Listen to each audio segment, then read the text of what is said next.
Hello there, it's Sarah from Paper Lovely. Thanks for joining me today.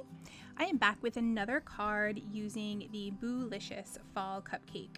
This is the large die of the month from Spellbinders for September.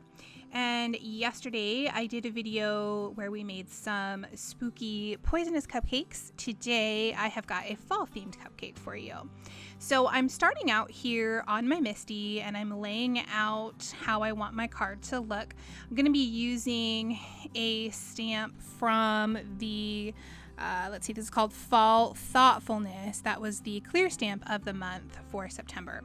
And I want to make sure that I'm getting that stamped and laid out exactly how I would like it for my card front here. So I should let you know I'm working on some Concord and Ninth Pebble cardstock.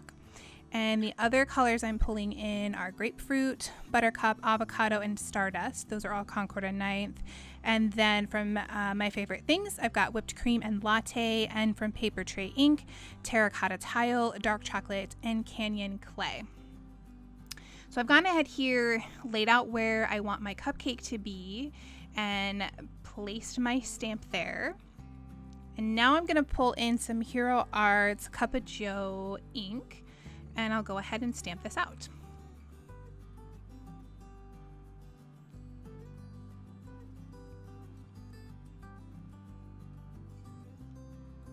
So now I've got my sentiment ready to go, and I won't have to worry about any of the dimensions that I want to add when I place my cupcake and having to stamp afterwards. I have again lined up my frosting on some of my mint tape just to make things a little bit easier to place down.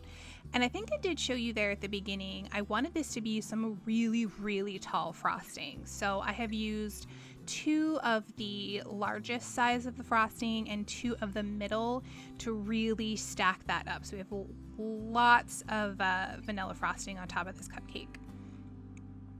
I had originally wanted to do 3 of each, but it was difficult to maneuver them to make it look natural, so I decided just to stick with 2 of each. I'm going to add some art glitter glue, making sure to add some glue on both the tape and the cardstock to make sure it's going to stay down nice and tight on my card front. And then for every other layer, I'm going to pop that up with some foam dots. So for the speckled layer here, we'll press that into place. And then I've got my second layer of the largest size, and I just sort of curved these in different ways so they didn't look exactly the same. And then here's my second layer of the sort of medium size of the frosting. Now I'm gonna tuck in an acorn and a few leaves. Now I had place these before pressing down my foam dots, so I should have done that first, but I was able to peel this up and tuck both of them underneath that piece of frosting there.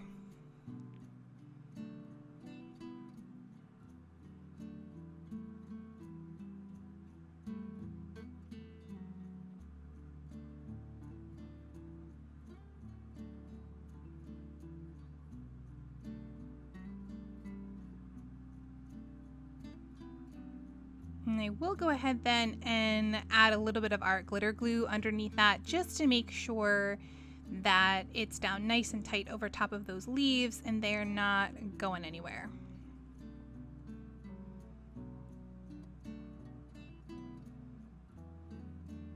I'll add a little art glitter glue behind my acorn and tuck that into place as well.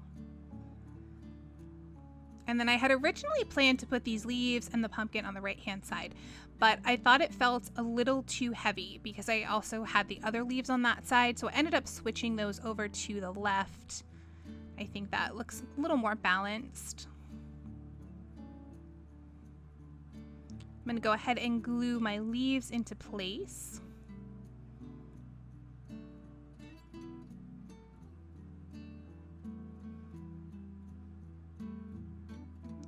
I'm going to add my very last large foam dot to the back of my pumpkin.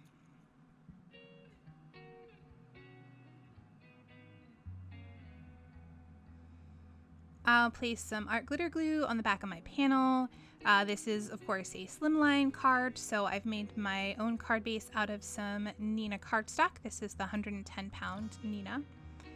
And I'm going to place that here on top of my card base.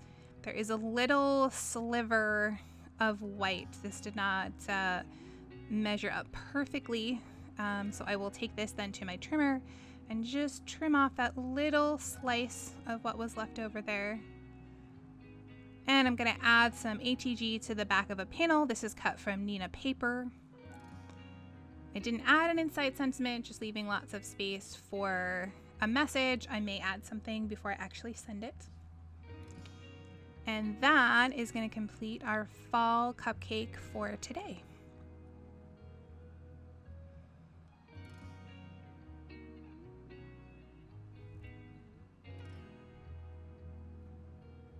Here are a few close-ups of the finished card. In the description box below, you'll find my blog post, which has additional photos and links to the supplies I've used. If you enjoyed the video, please leave me a comment or a thumbs up and subscribe for more.